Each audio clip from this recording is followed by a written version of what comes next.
cyari igicuku cy'ijoro amarira ari menshi awumuza ese mbwire nde ko wari kumuza atakiriho y'amavi y'amaraso y'abana bawe Rwanda bazize uko bavutse yatembaga ku misozi wa munsi wahageze aho ijoro riba ryanze gutangana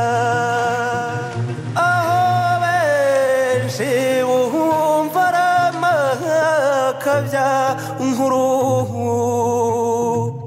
ariko nyabuna ribara uwariraye benshi baza uvuga ngo imyaka yarahise njye ndatekereza nkumva ejo hashize bitewe n'abanjye nahubuze mwana wanjye ururwa nkandure barwangaruka ndijoro n'umunsi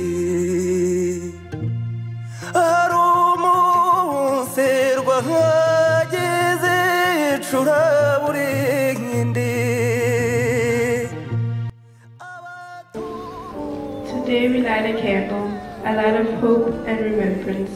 This symbolized the courage and resilience of Rwandans the last 28 years. Ihorere Rwanda, ihorere Rwanda, amarira warize arahagije. Ihorere Rwanda.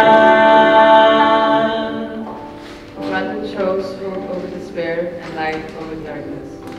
28 years ago, Rwanda embarked on the path of unity, reconciliation, and peace building. Kumura Rwanda.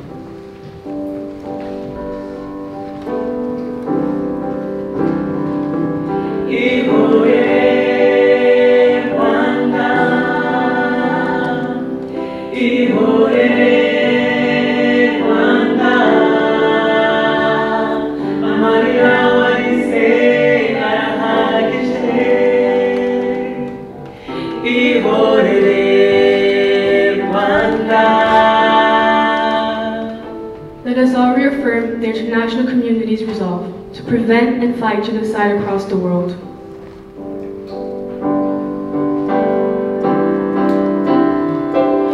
Ihorere Rwanda,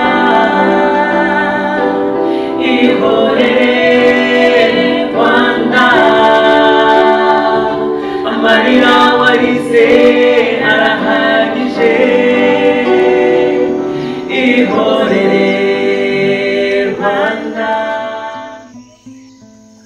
uri inzozi nkumbura iteka ntazabona ukabika ibibi byasaze umugongo aho nishima uri kure kure nk'ijuru undebesha andi maso nkakubona uri inkuru nzaba rite iteka itarangira biganza birangwa mu bupfura iyo ugarutse ukareba uko nakuze. We are here to remember, and we remember more than 1 million lives that were killed in Rwanda, including newborns, yes, people, pregnant women, people living with disabilities, patients admitted in hospitals, and many other innocent people that were killed just because they were Tutsi. They took away the most precious resource of any nation. Today we pay tribute to our loved ones, and we pay tribute to exterminated families, like said by Munteko. We hold our hands and bind our hearts together to show love to all those who survived the genocide against the Tutsi, with their indelible scars, disabilities, depressions, because of 100 days of torture and rape. We are here to dry their tears. To Humuza and the others who say, muri, muri. This day reminds us to never ever forget history. This day reminds us that we should never forget that Rwanda has learned the hardest lesson a nation can ever go through. And the person who killed him, after to kill him, he tried to drown him in lake. So he carried him with the machetes. Sorry for the video. This is another place called Runda, where all the bodies in the city of Kigali, they were drowned here in the Nyabarongo River, and this man was in charge of 40 cars in charge of drowning the dead bodies from all the places surrounding Kigali city. She was also drowned in Nyabarongo River. His name is Sinzi Taxis. He organized Tutsi resistance at Songa Mountains, and he managed to save 136, but 3,000 people were exterminated in Songa, the genocide against the Tutsi in Rwanda. Nordic Memorial Museum on Genocide Against the Tutsi, the Maximo Art Peace Center, will be a memorial dedicated to the million and the plus victims of the genocide against the Tutsi that happened in Rwanda in 1994 through the study, documentation, interpretation, and awareness raising of the history of the genocide against the Tutsi. Our mission to the documentation, study, interpretation of the genocide against the Tutsi, the root of genocide, and the production of different programs such as exhibitions, research, and publication using material, evidence, art, and artifact related to the genocide. Provide a platform for discussing the visual art, film, related to mass atrocities and genocides in the world. Teaching universal lessons that combat hatred, prejudice, and difference and division, but also to bring different artists from all categories and organize cultural event and art exhibition to carry out humanitarian and charitable actions for the victims of armed conflict, genocide in the world. And that day, they were all killed. So when we see you members of the international community being with us, we feel supported, and they also feel there is hope. The hopelessness that was that day 28 years ago maybe is getting diminished. I was asked to talk about the role of politicians, and in particular the MPs, because the MPs or members of parliament are also politicians. Genocide is ikaze kuri NTV. Hano turi ni Copenhagen mu nteko ishingamategeko mu gihugu cya Denmark. Nge ni Gatete Olivier kuri NTV. Hano imbere yacu dufite umumama akaba yitwa Josine Kanamugire, niwe ukuriye Ibuka muri Swede. Twagira ngo tukubaze Madame Josine, uyu munsi wawufashe gute ko bibaye bwambere kwibukira mu nteko ishingamategeko y'ibihugu byombi? No kuvuga ngo habayeho kwibuka muri Swede mu nteko ishingamategeko, habayeho kwibuka muri Denmark mu nteko ishingamategeko. Wabifashe gute wowe nk'umuntu ukuriye Ibuka? Nakoze cyane nk'umuntu ukuriye Ibuka ya Sweden, kandi nk'umuntu wacitse ku icumu by'umwihariko. Nishimiye cyane kubona duhabwa amahirwe yo kuvugira amateka yacu muri parlement y'abadanwa, kuko iyo twibuka tuba tunigisha. Iyo tugize amahirwe yo kwigishiriza ahantu nk'aha biradushimisha. Nubwo uyu muhango uremereye ariko wateguwe neza, ugenda neza. Murakoze Madame Josine. Ni ubuhe butumwa waha abantu cyane cyane abarokotse cyangwa n'abanyarwanda muri rusange kuri uno munsi? Ubutumwa nagira abanyarwanda muri rusange ni ukwibuka ariko tuniga, twumva ubuhamya, twumva amateka kugira ngo atwigishe. Iyo tuvuga ngo never again, ntibizongere kuba, haba mu Rwanda, haba muri bice dutuyemo ndetse n'ahandi. Warumbaje icyo nabwira abacitse ku icumu, amagambo ashira ivuga iyo hageze iki gihe. Ndababwiye ngo nibimpore. Murakoze cyane Madame Josine ku kiganiro cyiza tugiranye na RNTV. Twibuke twiyubaka. Kubaze Davido Maximo, uyu munsi ko ari ubwambere bibaye hano mu nteko ishingamategeko mu gihugu cya Denmark, wawubonye gute? Byagenze neza cyane, nubwo turi mu gihe cyo kwibuka n'igihe cy'icyunamo, ariko nuzujwe n'umunezero kuko gutegura bino bintu kuva mu 2012 nongera nibutsa bikaba uyu munsi bibayeho ko dukorera icyunamo kwibuka ku nshuro 28 mu nteko ishingamategeko. Ni amateka dukoze, nkaba rero nabyakire neza, nanezerewe cyane. Urabona ko twagize abambasaderi bagera kuri 60, abahagarariye imiryango mpuzamahanga, abanyarwanda bavuye impande n'impande, no kuba turi kumwe noneho n'abadepite n'abahagarariye Minisiteri y'Ububanyi n'Amahanga. Ni igikorwa gikomeye cyane numva tugezeho, bikaba byanejeje cyane rero. Murakoze Bwana Dadi.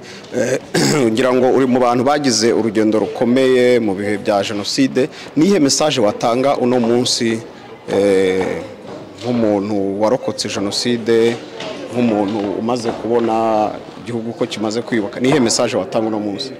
Ubutumwa nahara abanyarwanda cyangwa se abanyamahanga n'inshuti z'u Rwanda nuko igikorwa cyose cyamaganira ingengabitekerezo ya genocide cyangwa se ikintu cyose gishobora gutuma genocide yakorewe Abatutsi ishobora kongera cyane izindi genocide ahandi hantu hose ku isi, ni ibintu bitureba twese nk'abantu ku isi. Mu Rwanda mu 1994 na mbere yaho, ni nacyo nakoresheje mbwira abadepite hano inteko ishingamategeko, ndavuga ni abadepite ni mutora amategeko kugira ngo murinde abaturage, murinde igihugu, mumenye iby'uburezi, by'ubuzima. Ariko mu Rwanda mu gihe cya 1992 kuzamuka kujya kuri genocide yakorewe Abatutsi, abadepite kugira ngo batore amategeko arinda abaturage, ahubwo bamwe batanze imbunda, bamwe batanga imihoro, abandi bavuga discours zitandukanye hirya no hino muri za stade.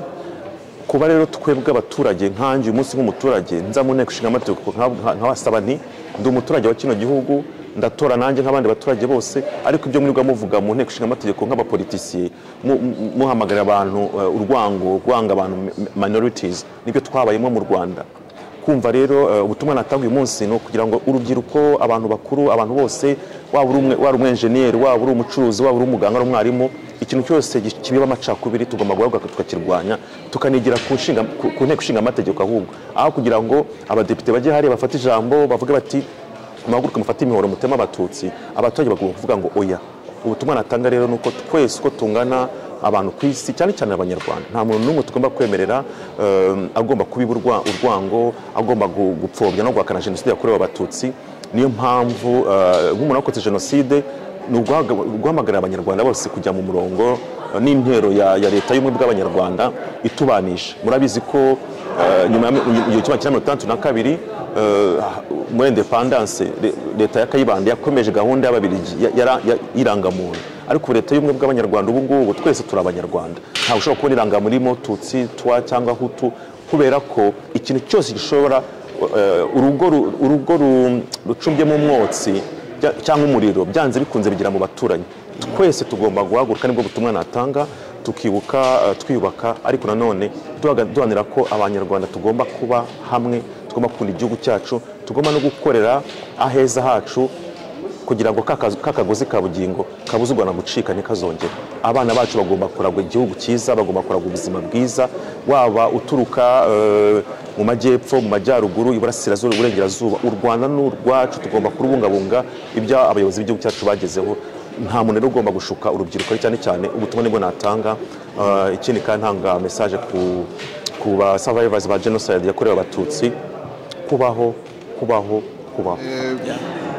murakoze kwakira kuri TV cyambere nuko twibukiye mu nteko ishinga amategeko numvise ko ari ubwambere bibaye ikindi nuko ubonye ubwitabire bw'abanyacyubahiro batandukanye by'umwihariko abahagarariye ibihugu byabo muri gihugu cya Denmark inshuti z'u Rwanda iki cyumba kikaba cyari cyuzuye kandi ukabona ko abantu bahaje ari abantu bari bifite ku mutima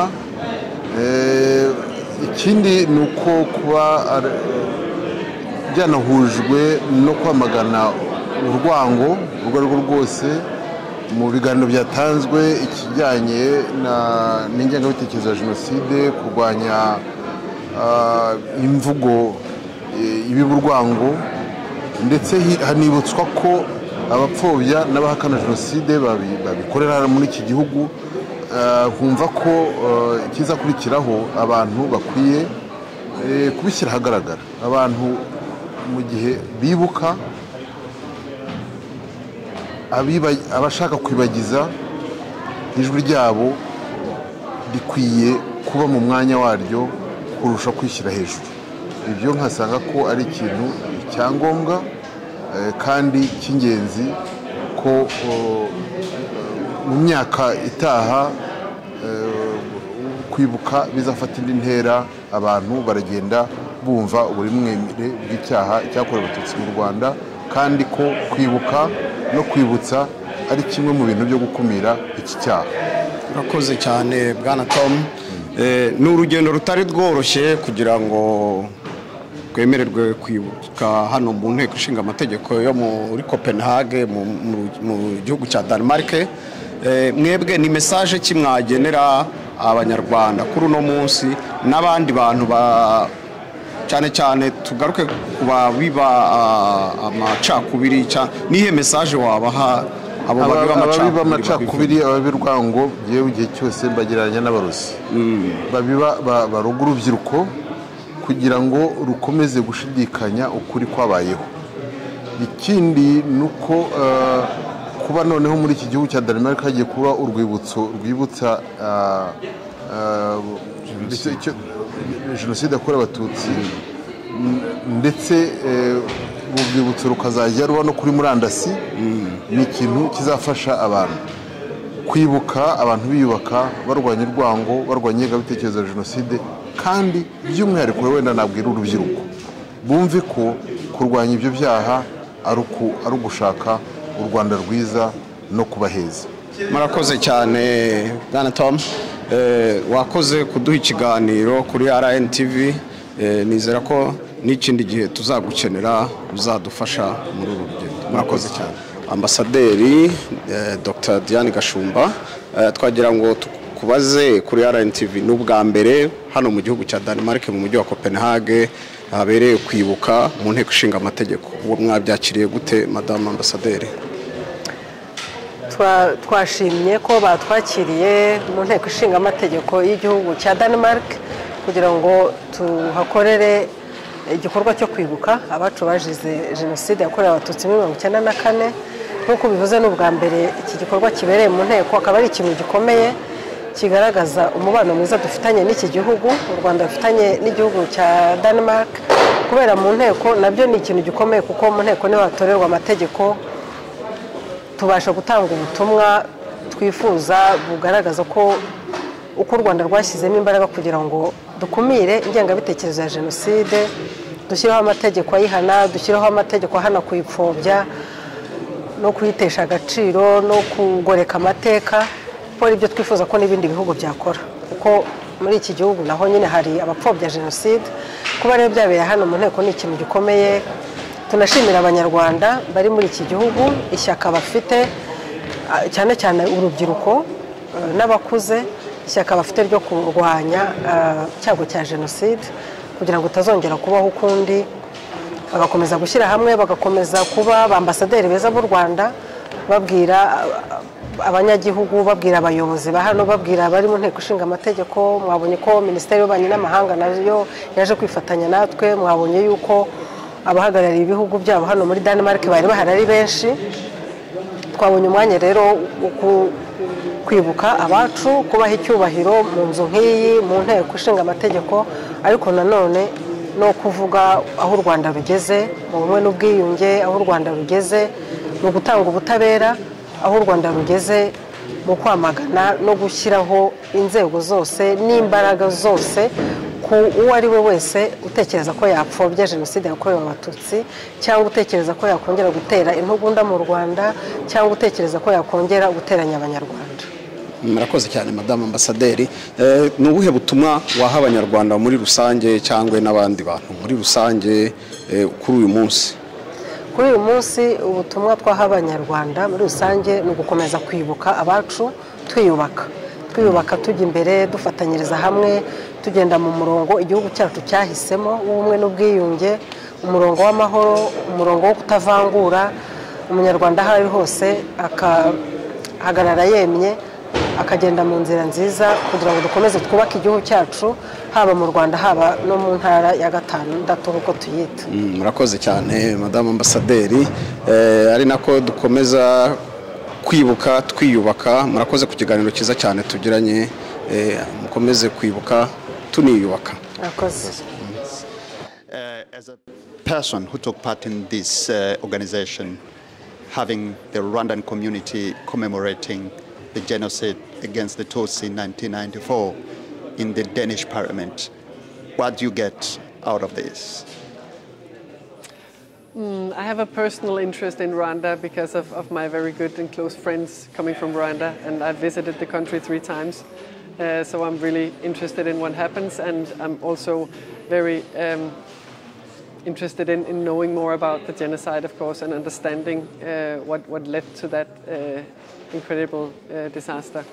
So, and at the same time I work for refugees in Denmark, and I see many similarities or many of the same points, that hate speech and discrimination against minorities and people who are different in different ways can lead to very, very bad situations in many ways.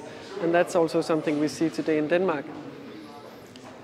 I'll say thank you, Michaela, for being part of this interview. It's been a pleasure to have you on You're welcome. TV. It's a pleasure for me to participate. Thank you.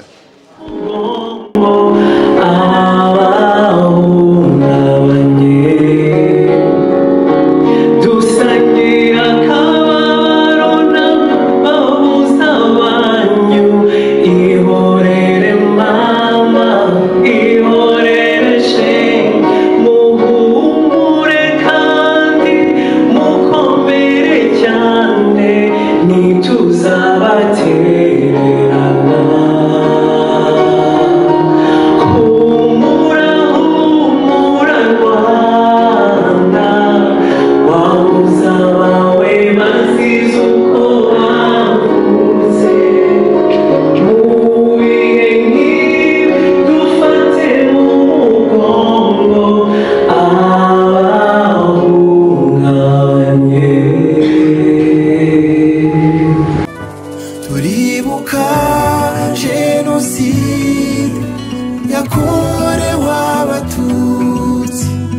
turwanye ingengabitekerezo ya jenoside dushyigikire ibi byiza twagezeho turibuka genocide yakorewe abatutsi turwanye ingengabitekerezo ya jenoside dushyigikire ibi byiza twagezeho